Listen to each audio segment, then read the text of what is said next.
America और Iran के बीच मंगलवार बुधवार की दरमियानी रात 2 हफ्ते के अस्थायी युद्ध विराम पर सहमति बन गई। यह समझौता ऐसे समय में हुआ जब अमेरिकी राष्ट्रपति डोनाल्ड ट्रंप लगातार तय समय सीमा तक समझौता न होने पर ईरान को तबाह करने की धमकी देते रहे हैं। हालांकि बाद में समय सीमा पूरी होने और यहां तक कि हॉर्मुज़ जलडमरू मध्य के खुलने से भी पहले ट्रंप ने खुद युद्ध विराम का ऐलान कर दिया। नमस्कार दोस्तों, आप देख रहे सच रहस्य। अमेरिका और ईरान के बीच 28 फरवरी से जारी युद्ध अब करीब 40 दिन के बाद रुका है, वह भी तब जब अमेरिकी राष्ट्रपति डोनाल्ड ट्रंप ने युद्ध विराम के ऐलान के चंद घंटे पहले ही हॉर्मुज़ न खुलने पर ईरान की पूरी सभ्यता को मिटाने की चेतावनी दे दी थी। हालांकि ट्रंप की तरफ से हॉर्मुज़ खोलने की समय सीमा से पहले ही दोनों देशों के बीच कुछ मुद्दे पर सहमति बनी और अमेरिकी राष्ट्रपति ने खुद ऐलान किया कि 2 हफ्ते के लिए इस संघर्ष पर विराम लग रहा है। बीते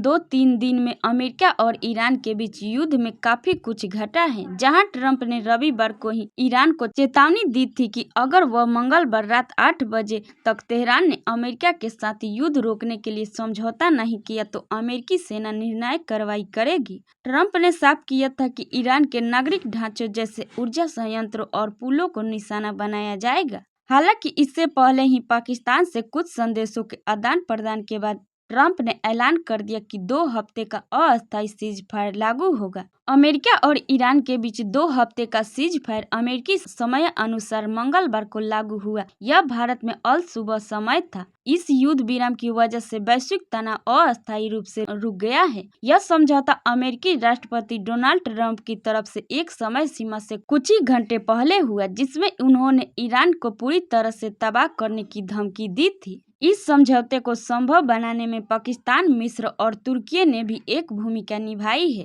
पाकिस्तान के प्रधानमंत्री शहबाज शरीफ और सेना प्रमुख फील्ड मार्शल असीम मुनीर ने अमेरिका और ईरान के बीच संदेशों का आदान प्रदान करने यानी मैसेंजर की भूमिका निभाई है। सोमवार को ईरानी पक्ष ने एक 10 सूत्रीय प्रस्ताव पेश किया, जिसे अमेरिकी दूत स्टीव विटकॉफ ने शुरुआत में तबाही का प्रस्ताव करार दिया था।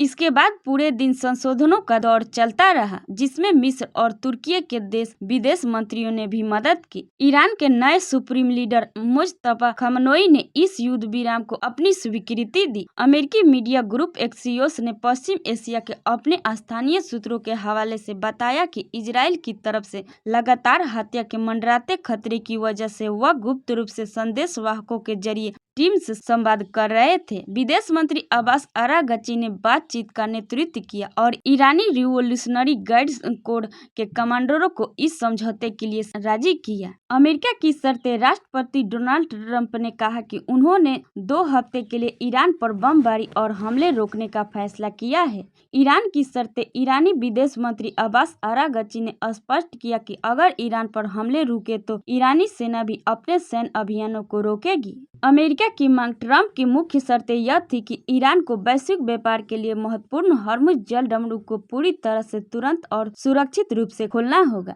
ईरान की शर्तें। ईरान इस जलमार्ग को खोलने के लिए सहमत हो गया है, लेकिन उनकी शर्तें यह है कि अगले 2 हफ्ते तक ईरानी सशस्त्र बलों के प्रबंधन और समन्वय के तहत रहेगा। इसके अलावा ईरान और ओमान ने यहाँ से गुजरने वाले जहाजों पर ट्रांजिट शुल्क लगाने की योजना बनाई है, जिसका इस्तेमाल युद्ध के बाद ईरान के पुनर्निर्माण के लिए किया जाएगा। इजराइल के लिए फायदा यह रहा कि उसने अमेरिका के साथ मिलकर ईरान के मिसाइल कार्यक्रम और सैन्य बलों को भारी नुकसान पहुंचाया है। हालांकि इजराइल का संघर्ष अभी खत्म नहीं हुआ है, क्योंकि लेबनान में हिजबुल्लाह के खिलाफ उसका सैन्य अभियान इस युद्ध विराम का हिस्सा नहीं है। साथ ही ईरान में भी जिस तरह से सत्ता परिवर्तन हुआ है, वह आने वाले समय में परमाणु कार्यक्रम और भी जोर शोर से जारी रखने पर ध्यान दे सकता है। अगर वीडियो पसंद आए तो चैनल को लाइक और सब्सक्राइब करना ना भूलें। धन्यवाद।